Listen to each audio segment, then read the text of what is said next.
Cucu artis Ratna Sarumpait menggugat neneknya gara-gara warisan. Husin Kamal, sang cucu, nuduh si Ratna ini menguasai harta warisan yang seharusnya jadi hak anak dan cucu-cucunya. Husin adalah putra Muhammad Iqbal Al-Hadi, salah satu anak Ratna hasil pernikahannya dengan Ahmad Fahmi Al-Hadi. Menurut Husin, Ratna diduga memonopoli harta warisan almarhum Ahmad Fahmi yang menjadi hak ayahnya.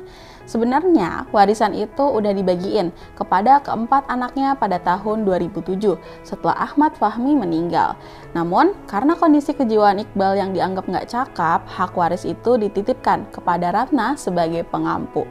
Saat pembagian warisan itu juga anak-anak Iqbal masih di bawah umur.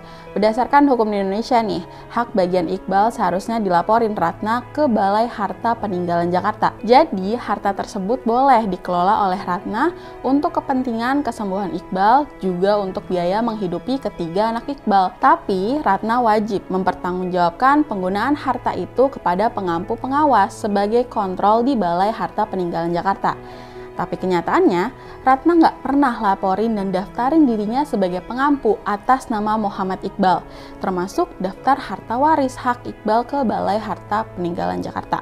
Ketetapan pengadilan tahun 2011 juga sudah menetapkan bahwa harta warisan itu harus dibagikan ke ahli waris Iqbal, yakni Husin Kamal dan saudara-saudaranya. Namun, hak bagian Iqbal atas harta warisan itu nggak kunjung diserahkan oleh pihak Ratna kepada cucu-cucunya. Justru, Ratna sebagai pengampu diduga menguasai harta warisan itu. Dia juga hentiin nafkah santunan untuk cucu-cucunya, termasuk biaya pendidikan Husin dan saudara kandung lainnya. Husin sih nggak tahu ya seberapa banyak warisan yang menjadi hak ayahnya, tapi menurut catatannya setidaknya ada 82 aset nggak bergerak di 4 provinsi yang menjadi peninggalan mendiang suami Ratna, Ahmad Fahmi Al-Hadi. Kalau benar apa yang disampaikan Husin, jelas apa yang dilakukan Ratna ini nggak benar ya. Husin dan saudara kandung yang lainnya punya hak menuntut atas warisan itu. Iqbal, ayah Husin memang masih hidup, tapi pengadilan sendiri udah tetapin hak waris tersebut juga harus dibagiin kepada anak-anaknya.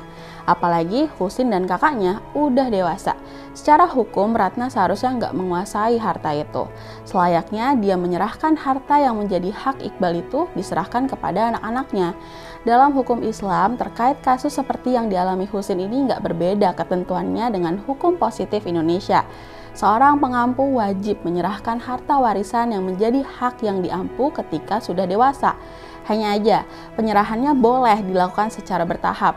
Misalnya, hanya kepada anak yang udah dewasa. Ketika ada 3 anak, 1 atau 2 anak yang lainnya belum dewasa, boleh ditunda penyerahannya. Dilakukan setelah dewasa, saat berusia 18 tahun atau sudah menikah. Hukum Islam juga mengatur, seorang pengampu dilarang menjual atau menggadaikan harta warisan hak si anak yang belum dewasa. Itu boleh dilakuin setelah ada penetapan perwalian yang diputuskan oleh pengadilan. Jadi jelas, berdasarkan hukum positif Indonesia atau hukum Islam, Ratna harus menyerahkan harta Iqbal kepada anak-anaknya. Nggak lakuin itu adalah pelanggaran hukum. Yuk Bu Ratna, jadi sosok yang taat hukum ya.